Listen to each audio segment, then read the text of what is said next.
Previously. Yes, I've tried vegetarian food and I can't. Yeah, well, first of all, I don't advocate for vegetarianism because that doesn't address the issue. Right, what I'm here promoting today is veganism. For example, the dairy industry. Do you want me to show you what happens in the dairy industry? I used to be vegan 2 years ago. You were vegan. Yes. What made you stop? Mm, I became sick. I developed. I had a iron deficiency. Iron deficiency. Yeah. So anemia. I was anemic.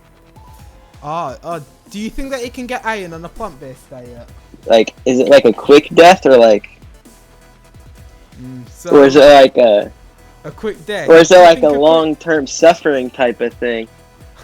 do you think that a quick death is even better than just not being killed at all? No, man. Listen, we gotta get going. We wanted to have fun, really, not have a deep conversation. You know what? About veganism. It has no purpose. You just either you like it and you can keep up with the lifestyle, or you can't.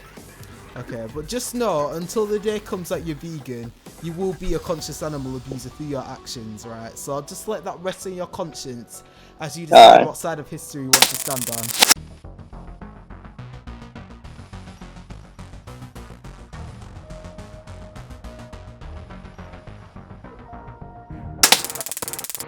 Hello? How's it going? I'm good. How are you?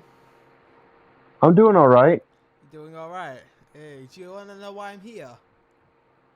Um, it doesn't look like you're here for the reason the other guys are here. Oh my gosh, that's funny. I mean that in the best way possible. Yeah. There's just horrible people on this website, isn't there? Ugh. Yeah. Right, but I'm actually here to educate people. Are you against animal abuse? Actually, yes, I am. Yeah, are you? Very good. Very good. But do you consume meat, dairy, and eggs? Only ones that I raised. Pardon? I used to be a rancher. I only ate what we raised. Oh, you only ate the animals you raise? All right. Yeah. Oh, okay. I used to raise pigs, chickens, and cows. All right. Okay. But do you know what happens? Do you know what happens Yes. to them? Do you know what Yes, happens to them? I've actually worked in a butcher plant. Okay, you've worked in a slaughterhouse. Well, not an actual slaughterhouse. We had a slaughterhouse as part of my high school. You had a slaughterhouse inside your high school. Yes. Yeah, real. We had a slaughterhouse at my high school. A slaughterhouse at your high school. Yeah. Really? And how did that affect the students? It didn't affect them at all. There were no shootings.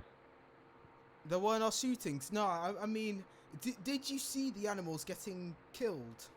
Oh, yeah. So you just be walking to, say, a maths class and you just see, oh, look, a pig's getting killed. Yeah. It's part of my ag class. It's part of your what class? My ag class. Agriculture class. Yeah. Okay, so you seen the inside of a slaughterhouse. Yeah, it's really humane. It's a clean environment. Alright, it's a clean They're put down quickly and painlessly. Okay. What do you think's a humane way? What does the word humane mean, first of all? I'm sorry, repeat the question? What does the word humane mean for first of all? The word humane? Yeah. Well, it's how you treat them. Yeah. The word humane means to have or show compassion or benevolence. Alright, so if an animal wishes to live and we don't need to eat them, what do you think that there can be a humane way to kill them when they don't want to die? Well, most of the ones that we killed were all getting older and were unable to get around as well as they used to. They were all unable to breed and had generally already lived a good life. All right. Okay. And so what we were doing was keeping them from having a long, drawn-out death of old age. So euthanasia. It was pretty much euthanasia. Yeah, euthanizing them. Okay, but did you eat the Except animals? we would harvest the meat after we had euthanized them. Okay, but is that where you get all your animal products from? Do you? When I was living out there, yes, it was. Now, I'm gonna be honest, 9 times out of 10, I don't know where my meat comes from. No. Do you want me to show you where dairy comes from, for instance? It's gonna be graphic. I know where it comes from.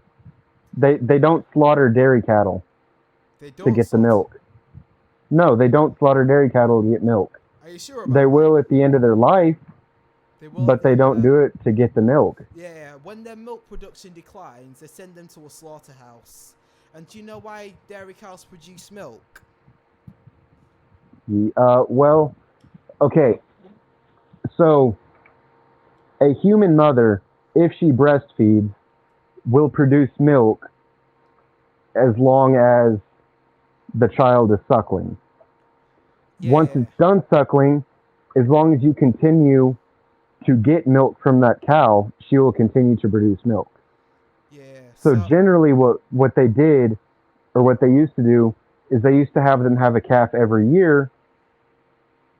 And what they used to do is they used to slaughter the newborn calf. They don't do that anymore. Yeah. At least here in the United States. Okay, so what do they do when the newborn calf is a boy? Do you know what happens to them? They leave it with the mother until the mother weans it, which is usually a few months down the line. And then they milk the mother for about the rest of the year, and then she has another calf. Okay, do you know why they're having babies in the first place? It's to get them to start producing milk. Yeah, but do you know what makes them pregnant? It's artificial insemination. Artificial insemination. Would you consider artificial insemination to be sexual abuse? No, it's not any different than if they were to be naturally conceived. It's not? No. Although, okay, but the process of getting the semen from the male, I would consider borderline abuse. Although there are farms who use a bull in the pen for breeding, it is not as reliable as the most common form of breeding, which is euphemistically known as the AI method, artificial insemination.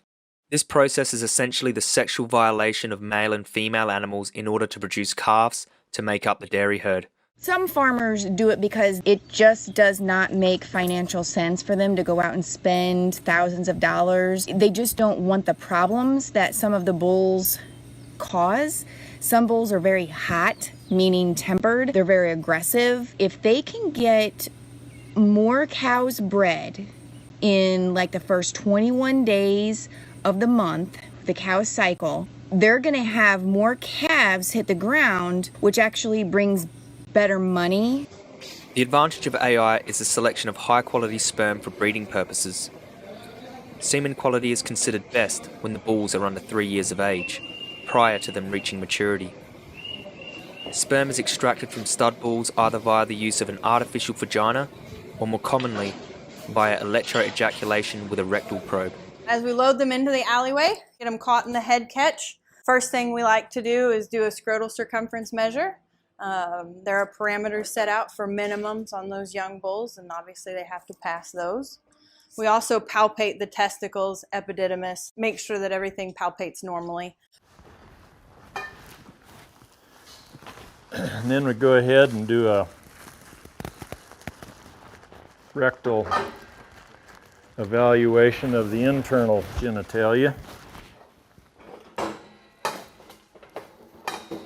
He's a big feller. So we can reach over the brim of the pelvis, palpate both internal inguinal rings, make sure that there's not more than a finger or two width in either one.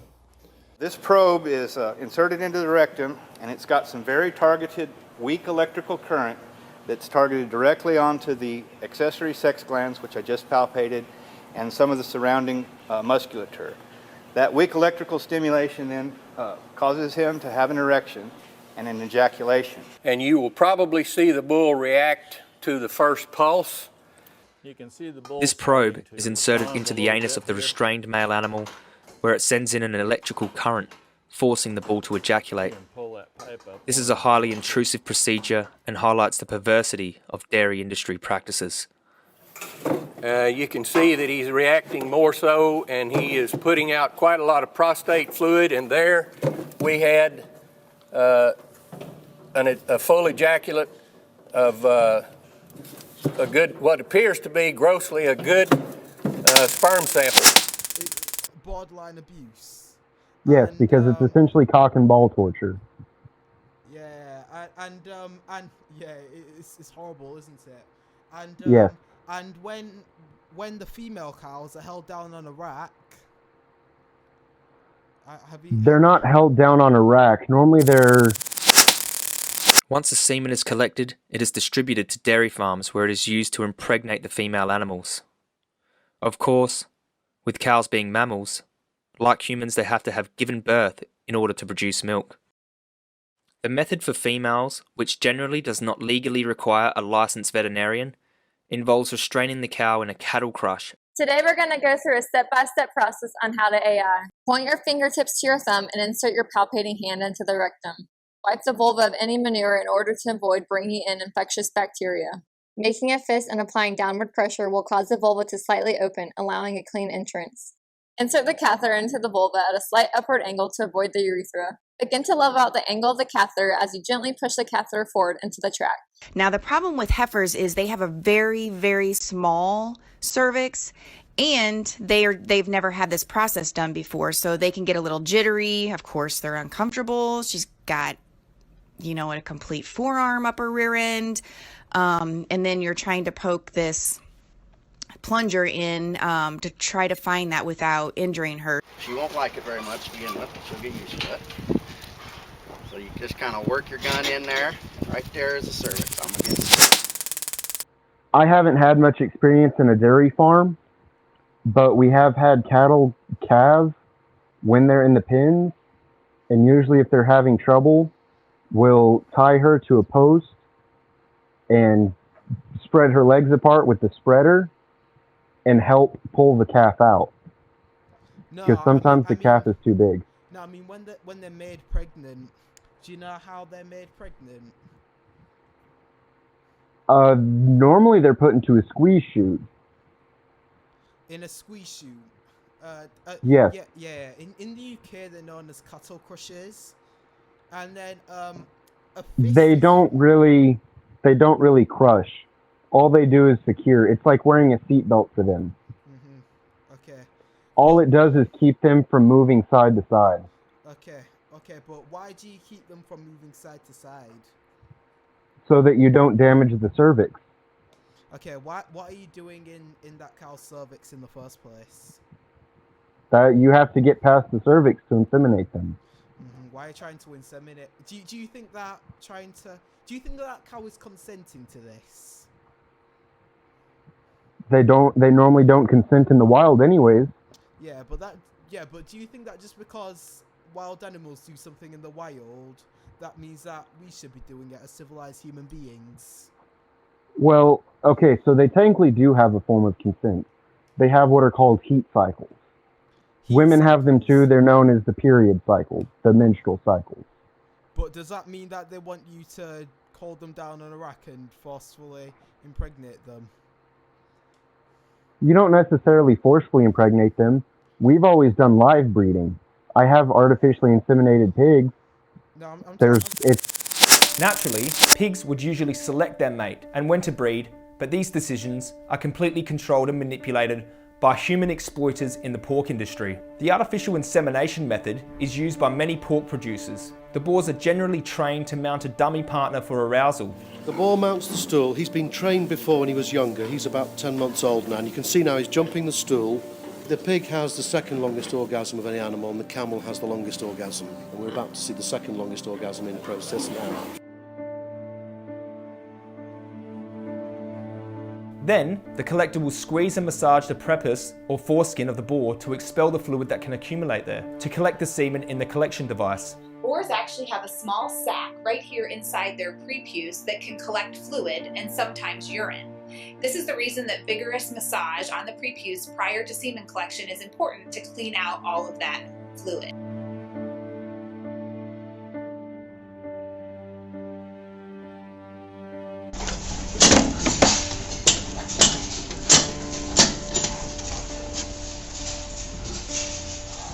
All right, here we go.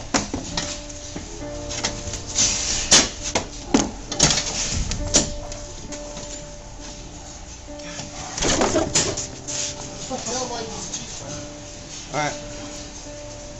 We done collected the semen.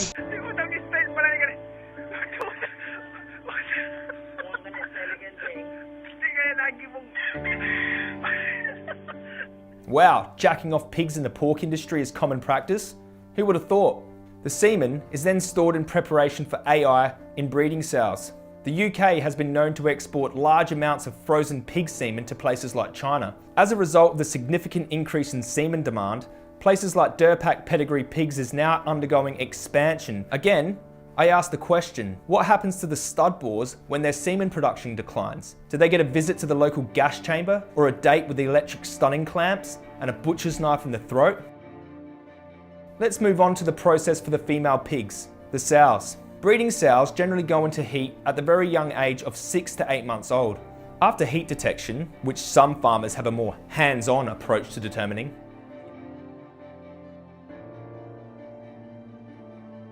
the AI process will begin. The backyard method of AI involves sitting on the backside of the sow to mimic the mating process and inserting a catheter which mirrors the shape of a boar's penis. Let's not use euphemisms here, it's essentially a pig's dildo filled with ejaculate. During PCAI, a foam tip or spiral-tipped outer catheter is inserted into the vulva through the vagina and placed in the first 2 interdigitating pads of the cervix. A dead pig's vagina used as an educational prop. It's also very disturbing to see a family getting a small child involved in this process, which really shows how early animal abusers are indoctrinated and taught to exploit animals. And the semen, breeding tube, did you lubricate it? Yes. Locks into the cervix. Give it an oxytocin.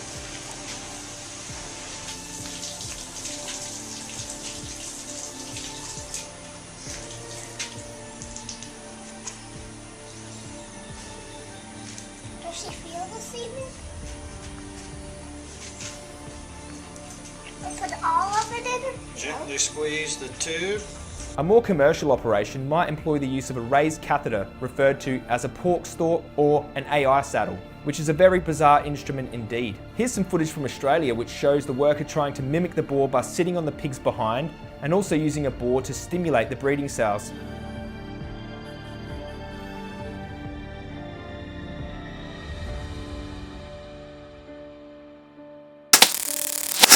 I'm talking about the ones where you get your milk from. You said that you mentioned how women have a menstrual cycle.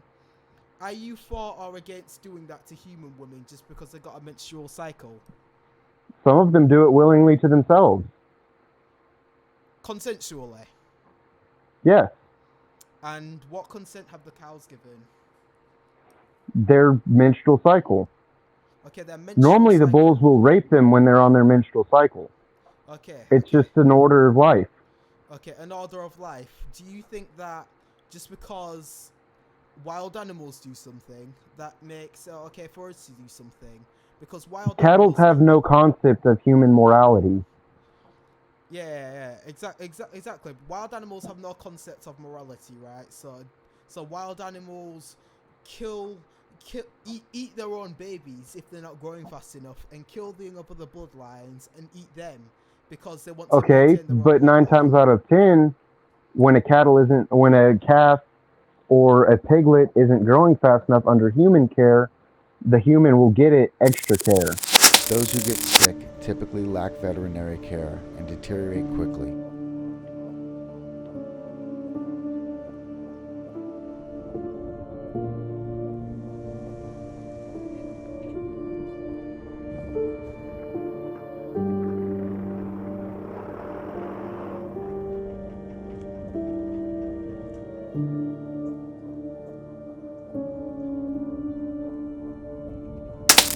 drugs. Most pigs bred for food begin life in a farrowing crate, a small pen with a central cage, designed to allow the piglets to feed from their mother, the sow, while preventing her from moving around.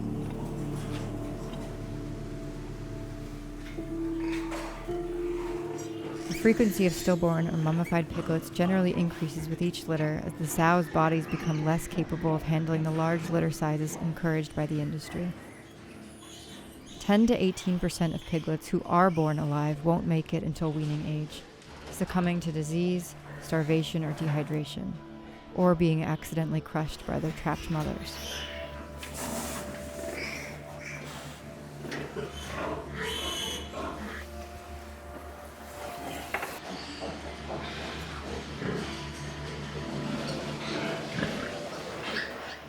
Included in the death toll are the runts of the litter, who are considered economically unviable and killed by staff.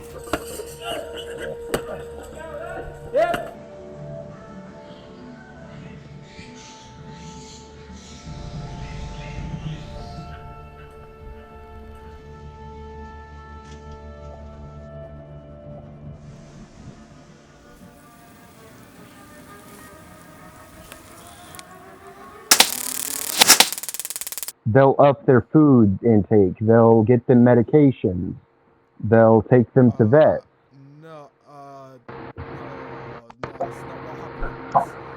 Yes, it is. In the pork industry, pigs are actually killed if they're not grown fast enough. On commercial farms. Well, you just said 9 times out of 10. For small-time farmers, they try to take care of them because every single animal lost is money lost. Oh, right. So you don't actually care about the lives being lost. You only care about the money being lost. It depends on the genetics of the animal. The better the genetics, the more you have riding on them. I've bred for show animals. Okay. So is that what for show animals? What do you mean by show animals? Stock show. Stock show? What, you mean like circuses? No, they're not circuses. It's to show off the genetics of the animal, how well they're going to grow. How well they're going to go? What do you mean how well they're going to go?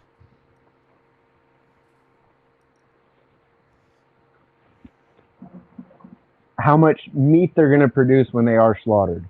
Okay, so do you see animals by who they are, but by the fact that they're a sentient being, worthy of their own moral consideration because they have the capacity to feel pleasure and pain, or do you only see animals as there to produce for you? I see them as both. Both. Well, okay, so if you see I mean, them it's like dogs. It's like dogs. Dogs are descended from wolves. Do you know how much pain, say, a pug could be in because of their deformed faces? Yeah, I mean, I'm against that too. Around 450,000 puppies are sold in Australia each year. Around 85% come from unregistered breeders, but with minimal oversight in place, even the registered breeders may operate puppy factories, churning out both pure and mixed breed puppies for sale in pet stores or online. In these factories, it can be entirely legal to keep a mother dog confined to a barren concrete cell in a shed for 23 hours a day, continually re-impregnated.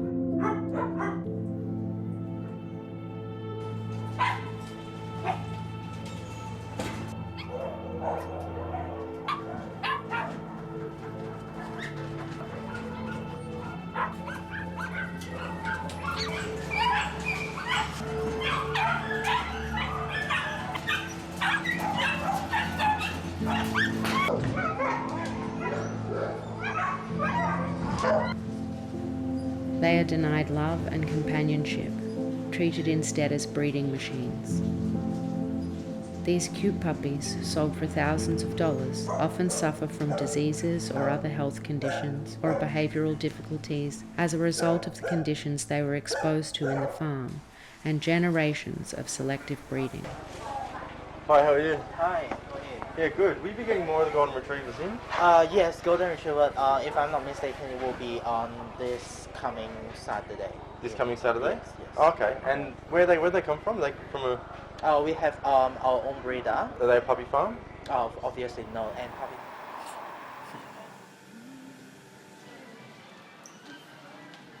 Oh, they're so beautiful. So, And it's a good breeder. yeah, definitely they're registered. Yeah, So it's not like, because I've been hearing bad things about yeah, puppy farms and stuff. It's not a puppy farm. Puppy farm, you will get puppies really sick in there. Sick puppies, okay.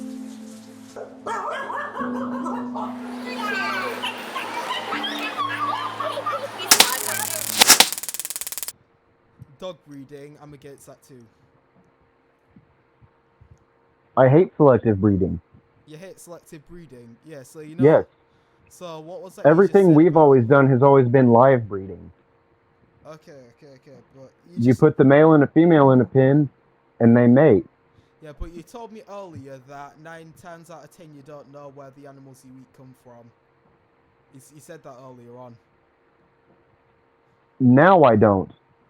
Yeah. When I was living on the ranch, all of our meat that we grew, we slaughtered and put in our own freezer. Okay, so do you think that slaughtering those animals was morally justified? It's a dog-eat-dog world. It's a dog-eat-dog world. Well, some animals eat humans. Does that mean we should eat humans? It's just the cycle of life. The cycle of life? Yeah. You mean wait, what? So the cycle of life? What? Everyone lives It's just how it goes. Everything's got its predator. Everything. Well, I could be a predator to other humans. I'm stronger than some humans. Does that mean I should exploit and kill them?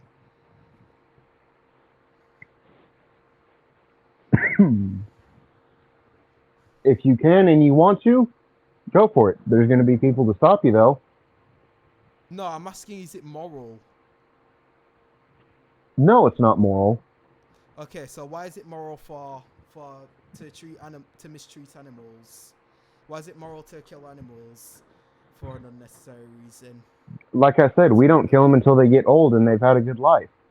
You don't kill them until they get old. All right, but okay. So say for example, I went into the old people's home, only killed all the old people. Is that okay? As long as I mean, all they're doing is using up our resources. Wait, so you think it's okay to kill people in elderly homes morally? It's just a siphon on resources.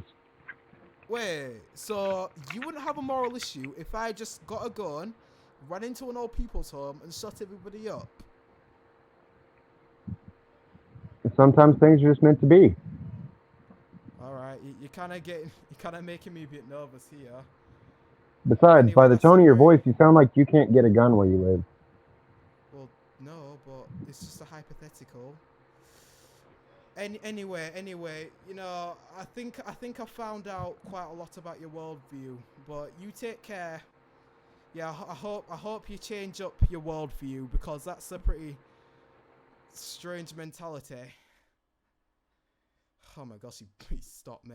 Anyway, that's I think that's got to be enough. What baffles me is that we live in a society that defends children vehemently against sexual predators. We understand the vulnerable and innocent nature of children, which is why we have hefty sentences and even street justice to combat sexual offenders. We also understand that children, just like animals, are not capable of giving consent for sexual acts. And let's not forget the trauma a young, confused child might experience after falling victim to this type of abuse. So couldn't we too compare the trauma experienced by beings of a similar sentient capacity, like those innocent animals in animal agriculture, who are literally sexually molested every second of every single day worldwide for animal products? Here we see, exposed by surge investigators, a worker who works at a dairy farm linked to the Deputy President of the National Farmers Union, inappropriately interfering with a young cow's vagina. Watch as the young cow cowers towards him confused, as the offender comforts the cow by patting her on the face. This disturbing act resulted in disciplinary action against the perpetrator. Yet, The same type of animal abusing hypocrite dairy farmers who would discipline an individual like this for such a depraved act are every day facilitating the rape of male and female cattle under the guise of artificial insemination on dairy farms all across the world. But if it truly were artificial insemination, shouldn't the subject be consenting? It's legally required that human women give consent before artificial insemination, or any sexual act for that matter. If they are non-consenting, or, like a child, unable to consent, it's no longer artificial insemination. It's rape. Through the victim's eyes, from the animal's perspective, how are they to know the difference between a worker inappropriately touching them for sexual gratification or a farmer inappropriately touching them for artificial insemination? Through the animal's eyes, they are being violated either way. This is all sexual abuse, and it needs to end. I have a suggestion. Considering the laws protecting animals from bestiality, how about we file a lawsuit against every single one of the sexual predators who molest animals for monetary gain? Or what about those good-hearted people who pay via supply and demand for the same sexual abuse that society appears to morally condemn? How do you feel as a consumer paying for the rape, violation, and sexual abuse of young animals? Is it not you who are putting the animal abuser in business? Animal agriculture does not exist as it stands without the systematic sexual abuse of animals. So, if you oppose these crimes against animals, then it is an obligation that you oppose animal agriculture via your consumptive choices. To be vegan is to oppose all animal abuse. Alright, I've got to go now. Anyway, yo. Thanks a lot for watching. The Candy Vision into this dipped up lollipop. Yeah. Yeah, that was a strange, creepy guy. Oh my god. Bro, I did not expect him to say that. I thought I'd have to run NTT, name the trait, where it says, hey, what's the morally relevant trait between other animals and humans, but yeah. Yeah, I thought I'd have to run name a trait,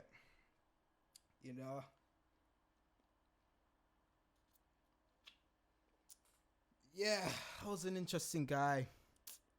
Yeah, I thought I'd have to run name a trait, but yeah. Anyway, thanks a lot for watching. No, it's this one. Thanks for watching this episode of the KNDA Vision. Leave a like to support the video and type a comment to tell me what you thought of it. Save and share this video around so more people will watch it. Feel more connected to me and my work by following me on social media. Links in the description. Finally, press subscribe and turn on the notification bell so you never miss a video. CDA!